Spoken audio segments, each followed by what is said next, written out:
जंगल था जहाँ विभिन्न प्रकार के जानवर निवास करते थे। इस जंगल का राजा एक बलशाली शेर था जिसका नाम सिंहराज था। सिंहराज अपने बाहुबल और पराक्रम के लिए पूरे जंगल में प्रसिद्ध था।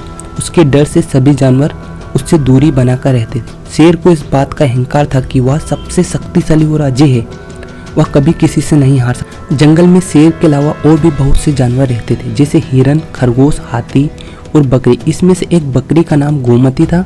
गोमती एक छोटी और सीधी सादी बकरी थी जो जंगल के किनारे पर स्थित अपने छोटे से घर में रहती थी। वह रोज घास चरने के लिए जंगल में जाती थी और फिर सुरक्षित अपने घर लौट आती थी।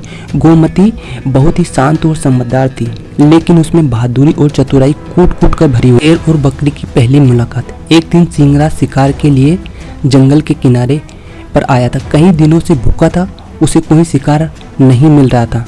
तो उन्होंने बकरी को देखा कि गोमती। सिंहराज के मन में तुरंत विचार आया कि यह बकरी उसका भोजन हो सकती है। वह चुपचाप गोमती की ओर बढ़ने लगा। जैसे ही वह उसके पास पहुंचा, गोमती ने उसकी हाथ सुन ली। बकरी ने घबराए बिना शेर की ओर देखा और बोली, हे जंगल के राजा, आप मेरे पास क्यों आए हो? गुर्राते हुए बोला कि तुम मेरी आज के शिकार हो। बकरी, मैं कई दिनों से भूखा हूँ, आज तुम्हें खाकर मैं अपनी भूख मिटाऊंगा। बकरी ने बड़ी चतुराई से उत्तर दिया, हे महाशक्तिशाली सिंहराज, मैं आपकी शक्ति और पराक्रम से अच्छी तरह वाकिफ हूँ, लेकिन क्या आप जानते हैं कि मैं इस जंगल की सबसे खास बकरी हूँ? शेर ने आश्चर्य से पूछा, खास? तुम जैसी छोटी बकरी भला कैसे खास हो सकती? गोमती ने चालाकी से कहा, मुझे खाकर आपकी भूख तो मिट जाएगी, लेकिन मेरी मौत से पूरे जंगल में परेशानी खड़ी हो जाएगी। मैं जंगल की सबसे मूल्यवान बकरी हूँ। यदि आप मुझे खा गए तो जंगल के बाकी जानवरों को यह बात का पता चल जाएगा, वे आपसे विद्रोह कर सकते हैं। शेर को गोमती की बात सुनकर थोड़ा शक हुआ, लेकिन उसने सोचा कि शायद इस बकरी में कुछ खास बात हो। उसने कहा, तुम मुझे और भी ज़्यादा समझाओ, क्या खास बात है? तुम्हारे मरने से जंगल के जानवरों को क्या परेशानी होगी? बकरी ने चालाकी से उत्तर दिया, मैं इस जंगल की एकमात्र बकरी हूँ जो इस जंगल के पानी के स्रोत का रहस्य जानती है।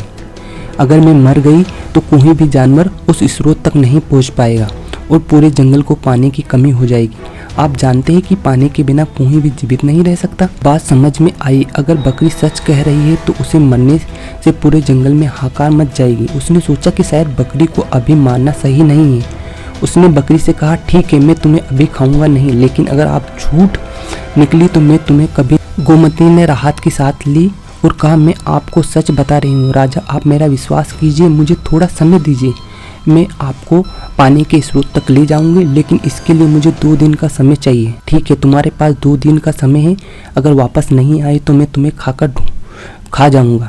बकरी की चतुराई। 2 दिन बीत गए। गोमती इन दिनों भरपूर उपयोग किया। उन्होंने जंगल के अन्य जानवरों से बातचीत की और उन्होंने शेर की योजना के बारे में सभी को बताया। बकरी ने जानवरों से मिलकर, हम सब मिलकर शेर का सामना करेंगे। सभी जानवर पहले तो डर गए, लेकिन गोमती की बहादुरी और चतुराई देखकर वे उसकी बात मानने को तैयार हो गए। उन्होंने मिलकर एक योजना बनाई तो सामने से देखा कि सभी जानवर एकत्रित होकर शेर की तरफ आ रहे थे। शेर ने सोचा कि बकरी मुझे धोखा दे रही है। बकरी ने आगे बढ़कर शेर से कहा, हे सिंहराज, जैसे ही आपने वादा किया था, मैं आपको उस पानी के स्रोत तक ले जाने के लिए आई हूँ, लेकिन मेरे साथ ये सारे जानवर भी आए हैं ताकि ये भी स्रोत का रास्ता जान सके। मैं तुम्हारी चाल को जानता हूँ, तुम मुझे धोखा दे रही हो। गोमती ने शांति से उत्तर दिया, राजा, अगर मैं आपको धोखा देना चाहती तो क्या मैं इतनी हिम्मत दिखाती कि यह जंगल सभी का है, यह सभी का पानी अवश्य है। अगर आप हमें मारना चाहते हैं तो आपको पूरे जंगल के जानवर से लड़ना होगा। और देखा, उसके सामने जंगल के सारे जानवर खड़े थे।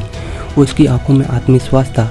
उसने महसूस किया कि अगर उसने बकरी को मारने की कोशिश की तो पूरा जंगल उसके खिलाफ विद्रोह कर लेगा। तो शहर का अहंकार टूट गया। उसने सोचा कि बकरी बहुत बहादुर है और बहुत चालाक है। तो शेर ने बकरी से कहा कि तुम्हारी बहादुरी को देखकर मैं बहुत प्रसन्न हुआ और चतुराई और एकता में बड़ी ताकत होती है। बकरी ने मुस्कुराते हुए कहा, राजा, हम सभी को मिलकर जंगल की रक्षा करना चाहिए। शेर मान गया और बकरी की बात सुनकर शेर ने सभी जानवरों को सुरक्षित छोड़ दिया और जंगल की एकता